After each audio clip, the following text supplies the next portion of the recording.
Welcome to our channel. Today we how to authenticate to GitLab with two-factor authentication. Complete guide step by step clearly. To authenticate to GitLab with two-factor authentication, start by visiting the GitLab homepage. Log into your GitLab account using your username and password. Once logged in, navigate to the top right corner of the page and click on your profile picture. From the drop-down menu, select Preferences. In the Preferences here, find the option labeled Two-Factor Authentication. Click on Enable Two-Factor Authentication. A prompt will appear, asking you to set up your Authenticator app. Download an Authenticator app if you haven't done so already. Popular options include Google Authenticator, Authy, or Microsoft Authenticator. Open the Authenticator app and scan the QR code displayed on GitLab. If you cannot scan the code, you can enter the provided key manually.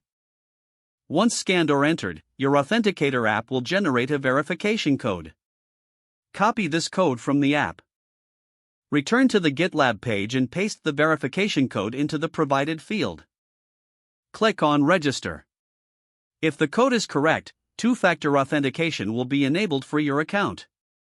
Make sure to save the recovery codes shown, as they will help if you lose access to your Authenticator app. Now log out of your GitLab account to test your two-factor authentication setup. Attempt to log back in using your username and password. After entering your credentials, you will be prompted to enter a verification code. Open your Authenticator app to retrieve the new verification code. Input this code into GitLab. If successful, you will be logged into your account. Remember to keep your Authenticator app secure and backed up in case of device loss. Congratulations, you have successfully set up two-factor authentication in GitLab. If the page does not load, refresh the browser or try again in a private or incognito window. Make sure you are using the correct email address, then retype it carefully to avoid small typos. If your password is not accepted, use the reset option and create a new strong password you can remember. Check your spam folder for verification or security emails, then complete any requested confirmation steps.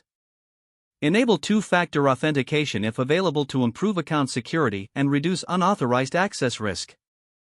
After signing in, review your profile details so your contact information and settings are accurate and current. Don't forget to like this video and subscribe to our channel for more step-by-step tech guides.